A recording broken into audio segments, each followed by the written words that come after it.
Okay, hi everybody, this is Mr. Manning, and this video is going to be about phishing. So, a little bit about phishing. We're always, kind of concerned when we're using the internet or using any of our technology that we might end up going somewhere that we shouldn't. And what I mean by that is we might click on like a bad link. We might go somewhere where there could be spam, or a lot of times I hear students say that they're worried about getting hacked. So what phishing is basically is one of the ways that the hackers or the bad people on the internet, the people that aren't quite so honest, this is one of the ways that they try to get our private information. And the definition here, what is phishing? So it's the act of either sending a fake email to someone or setting up a fake website. And the whole purpose of this is so that when somebody opens up the fake email or they go to the fake website, they think that it is a legitimate thing. They think it's a real thing. And they end up clicking on a link either in the email or on the website that takes them somewhere that is not correct. It's fake. And when they get there, they still don't know it's fake. It looks real to them. It looks like the place that they always visit. And they end up putting in personal information that they shouldn't.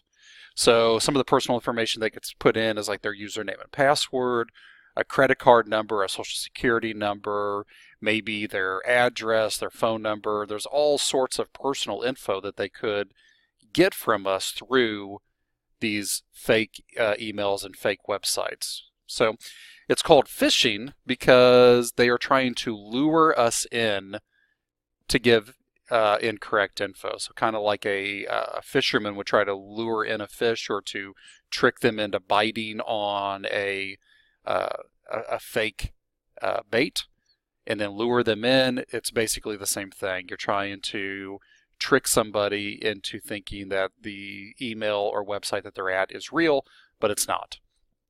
All right. So I've kind of already described how it works, but basically the hackers set up these fake websites and emails. You receive them or you accidentally go to them, and then you end up giving them info that you shouldn't. And the whole time you don't even know what you're doing because you think it's real.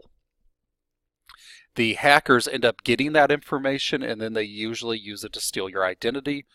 There are some times where they will do these things called ransomwares, and basically they will take your identity and then they will hold it for ransom. They will say you can't have access to your computer or to your network, or we are going to keep your personal info until you pay us. So it's a bad deal all around. So some ways to prevent phishing. First of all, let's talk about websites. So when you go to a website, double check and make sure the address that you typed in is 100% correct. Also, and you can kind of see this up here on the website that I'm currently at, if a website is the correct website, a lot of times you'll get this beautiful green lock and it'll say secure. And this is your web browser's way of saying that this is the correct website. This is an actual recognized website. So I'm currently using Google Chrome. I know it does it, and if you use like Internet Explorer or Firefox or even Safari, they all do it as well.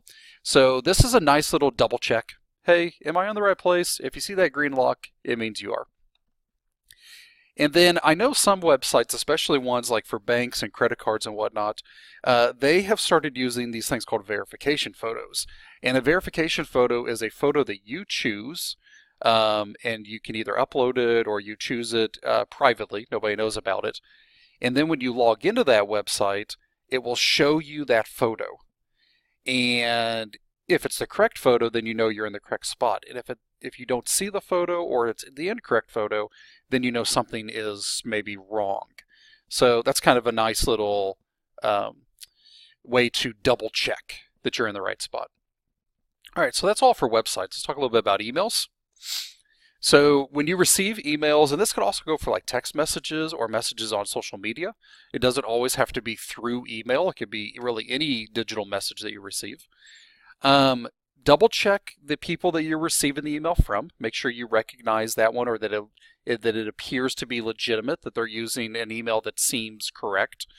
If there are hyperlinks in the email, hover your mouse above the hyperlinks before you click on them. It will give you a preview of where that hyperlink goes. And if it seems strange, like it's just a bunch of random numbers and letters, then you probably are not going to the right spot. Check for any grammar or spelling mistakes. A lot of times the people that are sending out these fake emails, they either don't have very good grammar and spelling skills, or they could be non-English speakers, so they say things in kind of a strange way. Or they just simply haven't taken the time to make sure that it looks professional. All right. And then finally, if an email or any type of digital message has something attached to it, like another file, be very, very careful about downloading that file. You want to double check and make sure it is 100% from the person that you think it's from, and that there's no way that that file has anything bad on it. Downloading a file is one of the most common ways that people get viruses on their computers, because you click on a file that you don't know who it's from, or that it's not the correct thing, and then the virus installs on your computer or on your device, and then you're in trouble. Okay, so phishing, pretty straightforward. What I'd like for you to do now is I have left you a link, and I want you to go test out your phishing skills. So this is a website. It's called OpenDNS. I love this website. It's actually put out by Cisco, which is a great company. And they have created a phishing quiz. And what you're going to do is you're going to go to these websites, and you're going to try to determine if it looks real or not. So here's an example. Here's one. It says that it's Yahoo. It's talking about the mail is upgrading. There's a message down here. You can also take a look at the web page. I don't see a green lock there. That could possibly be an indication. Anyways, and you're going to try to determine, is this phishing or is this real? And you're going to take this quiz. I think there are 10 of them, maybe 11 or 12. I can't remember for sure. When you get done, it's going to give you your results on how many you got correct, and any that you missed, it's going to tell you why you missed them. Okay? Yeah, good luck. Hope you enjoyed.